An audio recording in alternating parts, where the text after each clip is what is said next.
Students, मैं यहाँ हूँ आज आप लोगों को ये पढ़ाने के लिए कि हम लोग के क्लास 10th के कोर्स में जो पहला चैप्टर है लाइफ प्रोसेस, उसके बारे में.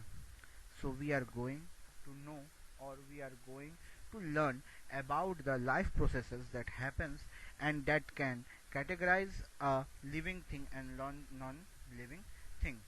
So life process क्या होता है? What is life process? A life process, the activities by which living organisms take food, derive energy, remove waste materials from their food and respond to the changes in the environment are known as life process.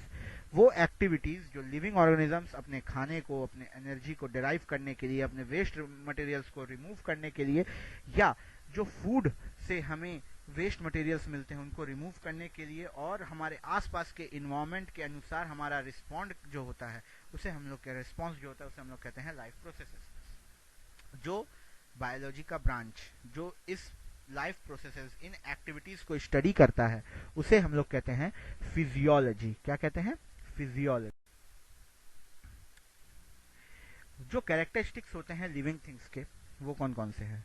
Living things खुद ब खुद हिल सकते हैं, उन्हें किसी की मदद की ज़रूरत नहीं है. लिविंग थिंग्स को खाना चाहिए, पानी चाहिए और हवा चाहिए जिंदा रहने के लिए.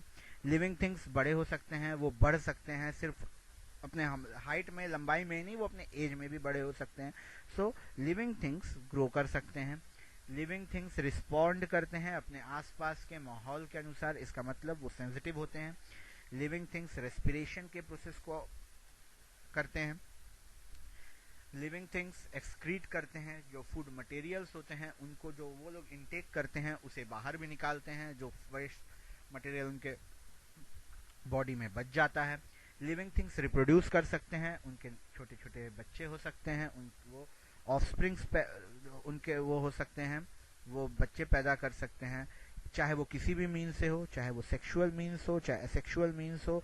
Either it may be oviparous, either it may be viviparous. So वो किसी भी मीन्स से इसको.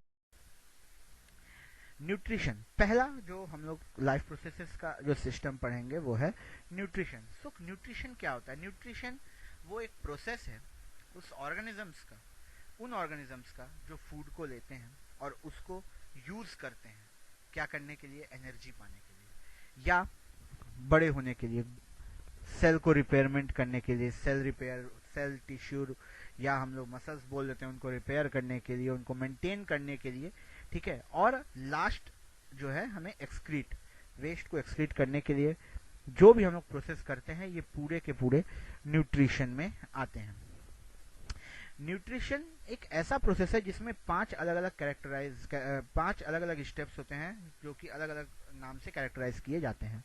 जो पहला है वो आपका आता है इंजेशन, मतलब खाने को लेना, खाने को खाना. वो बहुत इंपॉर्टेंट है. बिना खाने को आप मुंह में डाले आप न्यूट्रिशन की प्रोसेस को स्टार्ट नहीं कर सकते. जब आपने खाना खा लिया तो हमारे कई सारे और भी ऑर्गन्स इसमें काम करते हैं. खाना खाने के बाद जो अगला आता है वो होता है डाइजेशन. डाइजेशन बहुत इंपॉर्टेंट है क्योंकि डाइजेशन जो है वो कॉम्प्लेक्स ऑर्गेनिक मटेरियल या इनऑर्गेनिक मटेरियल्स, नॉर्मली ह्यूमंस और एनिमल्स में डाइजेशन पाए जाते हैं. कॉम्प्लेक्स ऑर्गेनिक मटेरियल को छोटे छोटे फॉर्म्स में तोड़ने का काम करता है जिससे हमारी बॉडी उसको और अच्छे से एब्जॉर्ब कर सके. जब वो डाइजेशन हो जाता है तब अगला जो आता है वो आता है एब्जॉर्प्शन का, कि कैसे एक प्लांट या कैसे एक एनिमल उस डाइजेस्ट किए हुए चीजों को एब्जॉर्ब कर रहा है, कैसे उसको एब्जॉर्ब कर रहा है, कैसे अपनी बॉडी में उसको ग्रहण कर रहा है, कैसे अपनी बॉडी में उसको ले रहा है. और उससे फिर जो अगला स्टेप आता है वो होता है एसिमिलेशन का.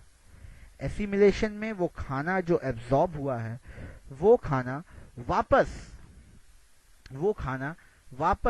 वो कैसे हमारी बॉडी में लग रहा है, प्रोटीन कहाँ जा रहा है, वो प्रोटीन जो है वो कैसे सेल्स बॉडी में जा रही है, या जो डाइजेशन में जो प्रोटीन लिया गया है, जो विटामिन लिया गया है, वो किस तरह से हमारे बॉडी में कौन से एरिया में जाके वो प्रोसेस हो रहे हैं, वो है एसिमिलेशन.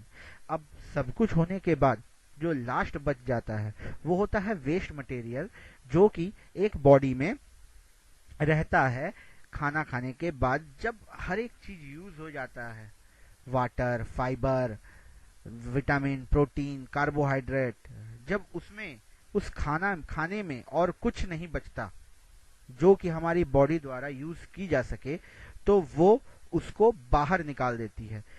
नॉर्मली बाहर इसलिए निकालना जरूरी है क्योंकि उसमें यूरिया या यूरिक एसिड जैसी चीजें पाई जाती हैं और वो हमारे सेहत के लिए, हमारे बॉडी के लिए खतरनाक होता है, तो वो उसको बाहर निकाल देती है। ऐसे चीजों को हम कहते हैं एक्सक्रीशन। ठीक है, जब ये प्रोसेस किया जाए तब हम लोग उसे कहते हैं एक्सक्रीशन। तो वो मटेरियल्स जो प्रोवाइड करते हैं न्यूट्रिशन हमारे लिविंग थिंग्स को, हम लोगों को, उसे हम लोग कहते हैं न्यूट्रिएंट्स, उसे हम लोग न्यूट्रिएंट्स कहते हैं। और इस तरह से एग्जांपल्स जो हैं वो है प्रोटीन, कार्बोहाइड्रेट, विटामिन्स एक्सेट्रा। याद रखिए कि जो प्रोटीन, कार्बोहाइड्रेट्स, विटामिन्स, ये सारी चीज़ें जो होती हैं ये हमारे बॉडी के लिए बहुत ज़रूरी है, क्योंकि हर एक चीज़ हमारे बॉडी को किसी ना किसी चीज़ से बचाता है या हमारे बॉडी को मेंटेन करने का काम करता है। हम लोग को हर एक चीज़ एक सही मात्रा में लेना बहुत ज़रूरी है। कम लेंगे तो भी खराब, ज़्यादा लेंगे तो भी खराब। फॉर एग्जाम्पल, हम लोग अगर फैट की मात्रा कम लेते हैं तो वो बॉडी में ज़्यादा देर तक नहीं रह पाएगा। वो कम लेने की वजह से बॉडी पतली सकरी होती चली जाएगी, जिससे बॉडी में एनर्जी की कमी हो जाएगी। और अगर हम लोग ज़्यादा लेते हैं तो ओबेसिटी, मतलब मोटापा जैसी बीमारी बढ़ जाती है। तो जब भी हमें न्यूट्रिशन की बात हम लोग करें, न्यूट्रिशन लें, तो सबसे मेन चीज जो न्यूट्रिशन में मेन होती है वो होती है कि सही मात्रा में हर एक चीज को लेना। जैसे कि आप इस इमेज में देख सकते हैं कि ये इस इमेज में हर एक चीज के लिए एक पाई चार्ट बना हुआ है, तो हर एक चीज के लिए हमें उसको उस ही हिसाब से लेना चाहिए, ना ज्यादा ना। नेक्स्ट हम लोग आते हैं कि न्यूट्रिशन के मोड कितने होते हैं। नॉर्मली हम लोग न्यूट्रिशन के मोड्स के बारे में अगर बात करें तो वो सिर्फ और सिर्फ दो तरीके के होते हैं। जो पहला होता है वो होता है ऑटोट्रॉफिक मोड ऑफ न्यूट्रिशन। जो ऑटोट्रॉफिक मोड ऑफ न्यूट्रिशन होता है उसमें प्लांट्स जो हैं वो हिस्सा लेते हैं। उसमें मेनली वो ऑर्गेनिजम्स हिस्सा लेते हैं जो सिंपल इनऑर्गेनिक मटेरियल से अपना खाना खुद बना सकते हैं, उन्हें किसी और पर डिपेंड होने की जरूरत नहीं है। और जो दूसरा होता है वो होता है हेटेरोट्रॉफिक मोड ऑफ न्यूट्रिशन। अब heterotrophic mode of nutrition mainly तीन तरह के हो सकते हैं या होते हैं।